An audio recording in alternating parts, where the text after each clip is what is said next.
Olá!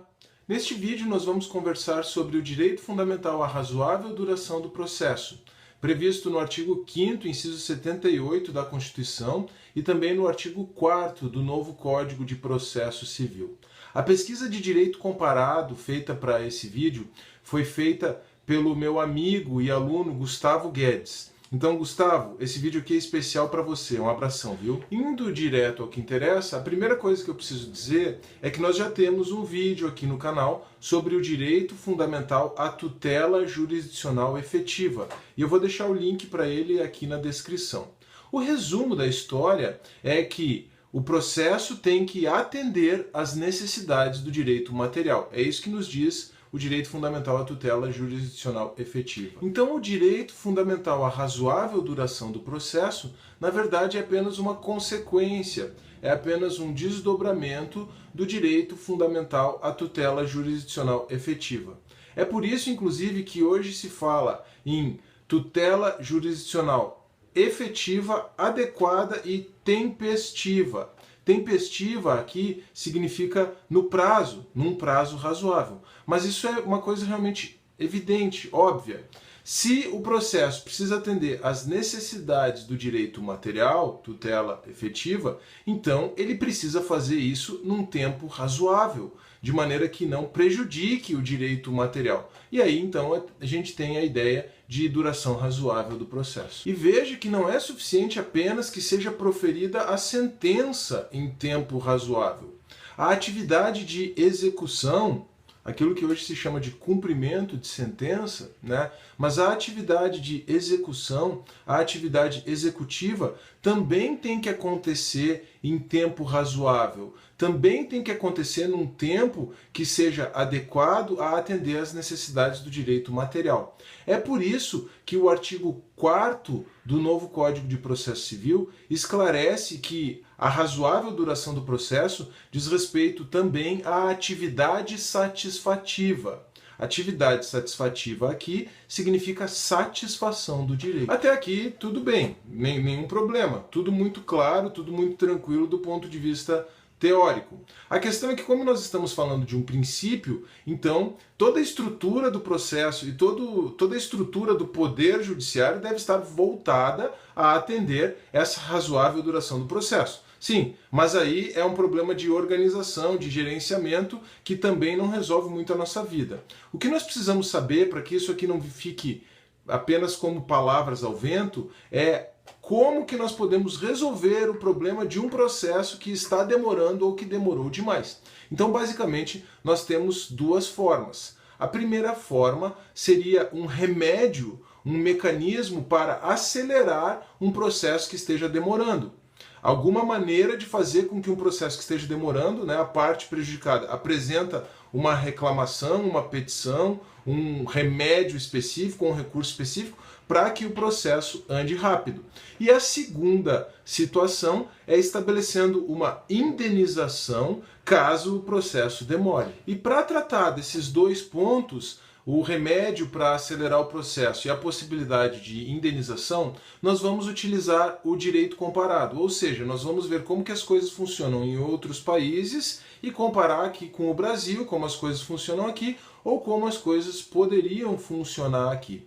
Quem me deu a sugestão de tratar do direito fundamental à razoável duração do processo na perspectiva do direito comparado foi o meu amigo Mário Delfim, que aliás anda meio sumido. Mário, esse vídeo então é para você e um abração para você também, viu? E como eu já mencionei, quem fez essa pesquisa de direito comparado, quem me ajudou com isso, foi o meu amigão Gustavo. Você vai encontrar a ideia de um remédio para lidar com o atraso do processo, por exemplo, no Canadá. Lá existe uma espécie de formulário que a parte preenche para que o processo dela seja acelerado, para que o processo dela tramite de forma rápida. É claro que aí, nesse caso, ela precisa mostrar os motivos da demora, né, o fato de o processo estar efetivamente demorando e por que é que o processo dela necessita de uma atenção especial, de um aceleramento. Mas aqui no Brasil não existe nenhuma medida semelhante a essa do Canadá, pelo menos que seja dirigida ao Poder Judiciário. O que a parte prejudicada pode fazer é dirigir uma reclamação ao Conselho Nacional de Justiça, o CNJ, por excesso de prazo. Quer dizer, reclamar ao CNJ dizendo que o processo dela está demorando demais. Aí, você precisa anotar o seguinte: essa é uma medida administrativa, uma medida correicional, ou seja, o objetivo dela é punir o juiz que está demorando a resolver o processo. Eu nem preciso dizer que essa medida, embora em tese seja muito interessante, na prática ela não é nada efetiva. Vamos então para a segunda situação, que é a possibilidade de o Estado ser condenado a pagar uma indenização para a parte prejudicada pela demora no processo, por violação à razoável duração no processo. Bom, já existem autores defendendo isso aqui no Brasil, mas eu também não preciso nem dizer que ainda não se viu nada parecido com isso na prática. Mas na Europa isso já é uma realidade. A Corte Europeia de Direitos Humanos já reconheceu indenizações desse tipo por demora, por violação à razoável duração do processo. Então, por exemplo, no caso Valada Matos das Neves versus República Portuguesa, Portugal foi condenado a pagar uma indenização porque um processo demorou quase 10 anos. E essa indenização foi estabelecida pela Corte Europeia de Direitos Humanos em mais ou menos 12 mil euros. Agora, o interessante mesmo é ver como as coisas funcionam na Itália. Lá existe uma quantificação do que seria o tempo razoável do processo e existe uma quantificação da indenização caso esse tempo razoável não seja observado. Você vai encontrar isso na Lei 89, de 24 de março de 2001. Então lá na Itália se estabelece o prazo de 3 anos para a duração do processo em primeiro grau, 2 anos para a duração do processo em segundo grau e 1 ano para juízo de legitimação, que é o recurso à Suprema Corte Italiana. Então, no final das contas, 6 anos para que o processo transite em julgado. E depois que o processo transitou em julgado, para concluir o processo de execução, a fase de execução, então são mais 3 anos. E agora vem a parte mais interessante, que é a tarifação da indenização. O mínimo são 500 euros e o máximo são 1.500 euros para cada ano ou fração superior a 6 meses que o processo tenha excedido o tempo de duração razoável previsto na lei. Agora, já pensou se isso pega aqui no Brasil? Como eu já falei, tem autores que estão defendendo a possibilidade de indenização por violação à razoável duração do processo. Eu acho que isso, a indenização aí tem em todos os processos, viu? Mas assim, nós temos um problema que, claro, na Itália existe lei.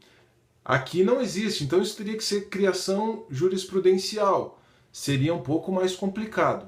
Será que pode haver uma lei no Brasil prevendo isso? Não sei. São pontos, são questões em aberto. Para nós entendermos, ou tentarmos entender um pouquinho melhor, como é possível instrumentalizar esse direito fundamental à razoável duração do processo. Por enquanto, tudo em aberto. O que se diz é que o processo tem que andar de forma rápida. Mas os mecanismos que nós temos aqui no Brasil para que isso aconteça também não são lá muito eficientes. Tá bom? Espero que você tenha gostado do vídeo, que ele tenha esclarecido algumas coisas, trazido algumas informações importantes, e se foi o caso, por favor, não se esqueça de deixar o seu like, de se inscrever no canal e de ativar as notificações para permanecer atualizado, de compartilhar o vídeo, de deixar um comentário, uma pergunta ou uma sugestão. E até a próxima!